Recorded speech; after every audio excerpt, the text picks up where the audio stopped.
যে ওই মেয়েটার এই কীরকম যে অন্যরকম। হ্যাঁ, তারপরে যখন তুই আমার লিখছস সেদিন যে কি খুশি হয়েছে বললে ভাষা প্রকাশ করতে পারবো না। হ্যাঁ, ওই তুই তো, হ্যাঁ, আমি তো অবাক যে যে বড় তৃষ্ণা ছিলাম। আরে ওই সময় না ছিলাম বড় তৃষ্ণার্ত ছিলাম, বড় তৃষ্ণার্ত যে এই মেয়েটা গেছে কীভাবে লেখমু। আর তোর ওইটার মধ্যে কি একটা প্রকৃতির একটা শোভা ছিল, শোভা মানে অনেকে তো মানুষের তো দেয় মুখের মধ্যে কসমেটিক্স দেয়, তোরটা ছিল কি একবারে সহজ সরল। কিন্তু এটা দেখার পরে মনে হয়েছিল যে প্রকৃতির শোভা। আর তুই যেদিন দিছিলি আমার উত্তর, আমি তো পাগল হয়ে গেছিলাম যে এতদিন ছিলাম কি বড় তৃষ্ণার্ত, তুই আরো আমার আইসা পিপাসার্ত বানাইছস। আমার মনে আছে তখন ছিল গিয়া মে মাস, খুব গরমকাল ছিল তো, তুই এই নিয়ে কি জানি একটা লিখছিলি, কমেন্ট করছিলি। তো আমি কি করছিলাম, ওই কয়েকটা মানুষের বিরুদ্ধে বলছিলাম যে এই তোর পক্ষ হয়ে কি জানি একটা উপবেশন করছিলাম। তখন থেকে কিন্তু আমি ধরে নিয়েছিলাম যে তুই হচ্ছিস কি আমার কবিতা, তুমি যে আমার কবিতা। সেই শুরু পরিচ্ছদ নাম্বার 1, পরিচ্ছদ নাম্বার 2, পরিচ্ছদ নাম্বার 3, এভাবেই আমাদের ধারাবাহিক এত দূর অগ্রসর। আজকে 7 মাস মনে পূর্তি হইতেছে। আর এরকম অবস্থা হয়েছে, আমি সকালবেলা শয়ন করতে গেছি, তোর নাম ইয়াদ করতেছি, রাতের বেলা শয়ন করতেছি, তোর নাম খালি ইয়াদ করতেছি। প্রাণটা হয়েছিল গিয়া উষ্ঠাগত, প্রাণটা যে ত্রাহি ত্রাহি অবস্থা। হ্যাঁ, আরে তখনকার সময় তো ওই যে জুন মাসে যে আমার পিপাসা ক্রমে প্রবল হয়েছিল, পিপাসা। তুই যদি কৃপা না করতি যে কি যে হইতো, তোরে আমি কিডন্যাপই করে নিয়ে আসতাম। যদি জানতাম যে কই আসো, তোরে কিডন্যাপ করে নিয়ে আসতাম। পাগল করে আসছে, এখন আসতো এত না দিলে কিন্তু হইতাম যে দুই চক্ষু দিয়া খালি অশ্রু ঝরতাম, কিন্তু আক্রোশ থাকতো যে এই মেয়েটার আমি চাই, যেমনি হোক চুরি করতাম, তোর আমি চুরি করে নিয়ে আসতাম, বউচুর বানাইতাম, বউচুর। হ্যাঁ, যে জীবনের মানে সমাজের বিরুদ্ধে আমি করতাম, যে গলা বাড়াইতাম যে এই মেয়েটাকে আমি চাই। সমাজের বিরুদ্ধে আমি যুদ্ধ ঘোষণা করতাম, সমাজের বিরুদ্ধে। যে কিছু পাইতে হলে কি করা লাগে। হ্যাঁ,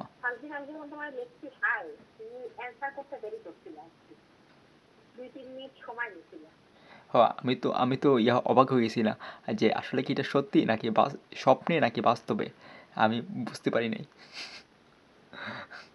আর যেই তুই লেখছস, অগ্রসর হইছস, তো আমি তো বলছি যে এই মেয়েটার জন্য আমি সমাজের বিরুদ্ধে যুদ্ধ ঘোষণা করবো, তবু এই মেয়েটার আমার চাই চাই। হ্যাঁ, তারপরে তো একের পর এক প্রবন্ধ, এরপর তো একের পর এক লিখছি। আর আমার লেখা তো কোনো মেসেজ না, মনে হয় যে বড় একটা প্রবন্ধ, বড় বড় একটা প্রবন্ধ।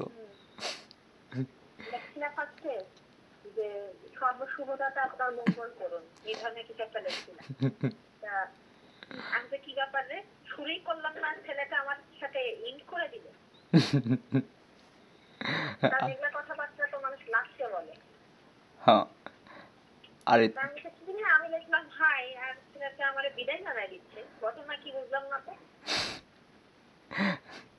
আরে তুই আসার পথটা তুই দেখাইছস, যে তুই যদি না লিখতি এই আসার পথটা কিন্তু দেখতাম না, আগাইতাম না। তাহলে আমি কি করতাম জানোস, অভিমান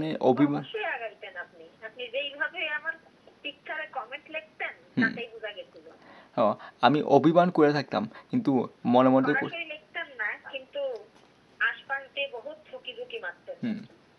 আরে তখনকার সময় দেখতাম যে তোর অনেক পাঠক পাঠিকা ছিল, আর সবাইরে বলতাম যে ভগবানের দোয়াই তোরে চুরি করে আনমুই আনমু, যেমনি হোক, প্রয়োজনে বারাটিয়া গুন্ডা দিয়া হইলেও তোরে আমি আমি কিডন্যাপ করে আমার হৃদয়ে আনমু, আমার এই গৃহে আনমু, যে ভাড়াটিয়া গুন্ডা দিয়ে হইলেও তোরে আমি আনমুই আনমু। হ্যাঁ, আরে পাগলি, এই কিরে, এই গলায় এটা তো কমে নাই। ওই আর বাবা কমে গেছে, পানি নাড়ছি তাই একটু হয়েছে। ইস, তোরে কে বলছে ঠান্ডা পানি দেওয়ার জন্য? ইয়ে কর, রান্না করার পাশাপাশি তো একটু কফিও খাইতে পারো, এক এক এক চুমুক কফি খাইলে, অথবা ওই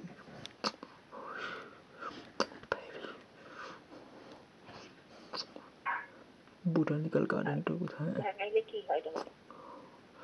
আমার মাথা ঠিক থাকে না। তুই যে কালকে ছবি দিছিলি ব্যাঙ্গানোর ভ্যাংচির, এই ভ্যাংচির ছবিতে কতবার যে চুমু দিছি। আজকেও ঘুমবার আগে তুই আমার ছবি দিস, ভেঙ্কির ছবি। ইচ্ছা করে তোর জিব্বাটাকে আমি না দিব না, তুমি সেটার জন্য আমার বকছো।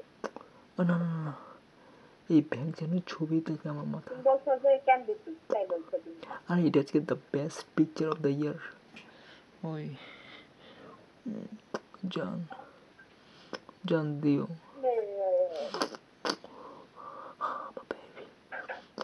এই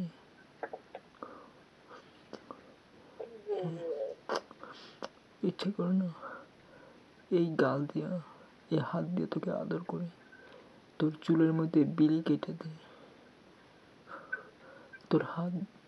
তোর হাত দুইটা ধরতে ইচ্ছে করতেছে খুব, জান। এই তোরে নিয়ে কোথাও বেড়াইতে যেতে ইচ্ছে করতেছে। চলো ঘুরে আসি। এই তুই যেখানে যেতে চাবি সেখানে যেমন বেড়াইতে, ফুচকা খামো। জীবনে তো ফুচকার নামই শুনি নেই, তোরে নিয়ে ফুচকা খামো। আবার হ্যাঁ আবার হ্যাঁ, ওই তারপরে বেইলি রোডের পাশে তোরে নিয়ে হারাই যাবো। আমি কবিতা আবৃত্তি করবো, তুই শুনবি। আপনার ডেইলি রোড শাহবাগ এগুলো কে শিখাইছে শুনি আর কথা নাকি কি? আরে আগে তো ইয়াতে ছিলাম, ওই মালিবাগে ছিলাম না, ওই কাজিন থাকতো, তো প্রতি বিকালবেলা, রাতের বেলা, তো ওইখান থেকে হাঁটাহাঁটি করতাম। আর আইনুল খালু যে আছে, আইনুল খালুর বাসা থেকে মালিবাগে আমি হাইটে চলে যেতাম। 20 টাকা দিয়ে কে যায়, তো আমি হাইটে গিয়ে যেতাম, ওই টাকাটা বাঁচতাম। ওই বিকানোসে একটা কলেজ আছে না, ওইটা চিপা দিয়ে কেমনে কেমনে জানি চলে যেতাম। ওই এই যায় বিকারুন্নতের সামনে দাঁড়ায় থাকতেন, লেডিস দেখতেন তাই তো? আরে গেট গেট ছিল গিয়ে বড় বড়, দেখা যায় কিছু। আর যাইতাম গিয়ে আমি বিকাল দিকে, এর আগে। তারপরেও আপনি ওখানে যা দাঁড়ায় থাকতেন যদি কোনো সুন্দরী মেয়ের দেখা পান। আরে ইয়া, স্কুল ছুটি হয়ে যেত বাল আগে বাগে। আর পুলিশ থাকতো না, কি পুলিশ মোতায়েন থাকতো না, পুলিশ পুলিশ তো মোতায়েন থাকতো। পুলিশ থাকুক তারপরেও আপনি চেষ্টা করতেন যদি কোনো রূপসীর চেহারা দেখা যায়। হ্যাঁ ছোটবেলার থেকেই তুই খচ্চর, ছোটবেলার থেকে তুই খচ্চর, এই জন্য আল্লাহ তোর বিয়ে শাদী দেয় নাই। হ্যাঁ আয়ো। যে তোর এত বেশি কুরকুরানি শালা তুই কষ্ট ভোগ কর। ওই সব কুরকুরানি সব ইয়া করবো, ওই সব মিটামো তোর কাছে গিয়া, চক্ষু বুঝাইয়া, চক্ষু মুদ্রিত কইরা তোর কাছে আসমু। হ্যাঁ, বাল এই পুরা চোখে নাই। আসিস তোর পাশে আমি 3টা লাথি দিব।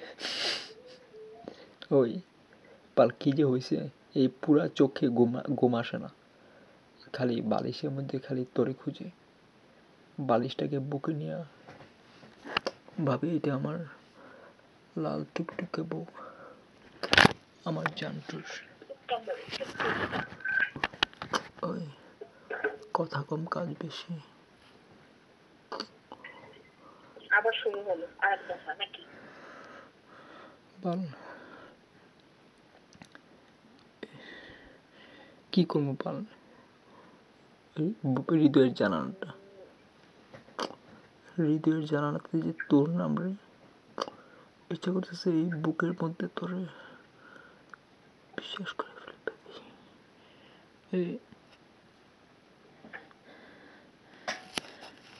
ওই তুই হচ্ছিস কি আমার ডাক্তার, আর আমি হচ্ছে কি তোর অভাগা রুগী। এই অভাগা রুগীর একটু ইয়া কর না। মাওলা পাগলি একটা। তোর সাথে না আমার মনে হয় যে যুগ যুগ হাজার হাজার বছর তোর সাথে আমার পরিচয় ছিল। হ্যাঁ, হাজার হাজার কোটি কোটি বছর তোর সাথে আমার পরিচয় ছিল। বাংলা গান গাও। তোমায় দেখলে মনে হয় হাত হাজার বছর তোমার সাথে ছিল পরিচয়। তো এই গানটা শুনছো? হ্যাঁ, আমাদের ইয়ার গান। ওই নায়কটা কে ছিল না, নায়কটা হ্যাঁ শোন, বিয়ের ফুল আমরা আমাদের বিয়ের পর বিয়ের ফুল হইব, তারপরে বিয়ের ফল হইব, মনে থাকে যেন। তোর খুকার মা বানাইয়া বিয়ের ফল আনবো, বুঝলি?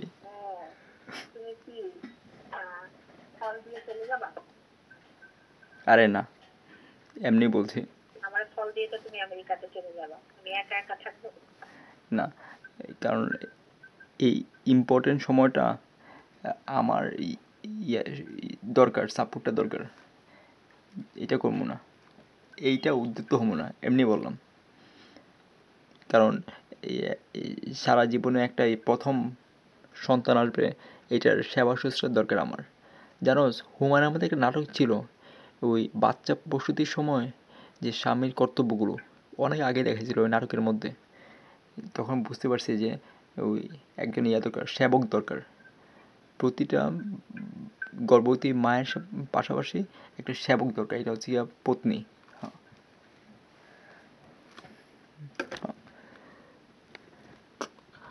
আমাদেরটা হবে গিয়া সবচেয়ে শ্রেষ্ঠ সন্তান, কারণ তুই হচ্ছিস গিয়া বেস্ট অফ দ্য বেস্ট। পাগলি সব থেকে বান্ধব না হয়।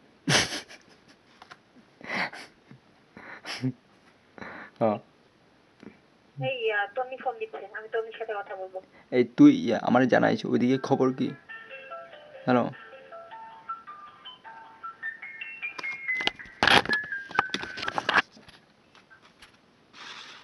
আমি একটু টনির ফোন দিব, রাখো।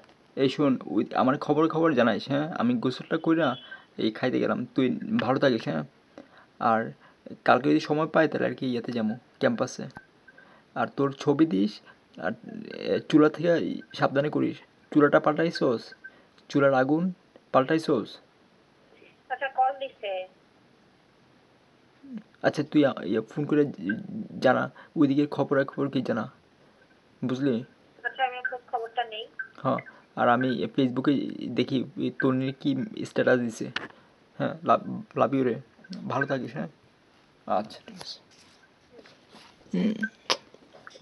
আচ্ছা, সর্বশুভদাতা তোর মঙ্গল করুন।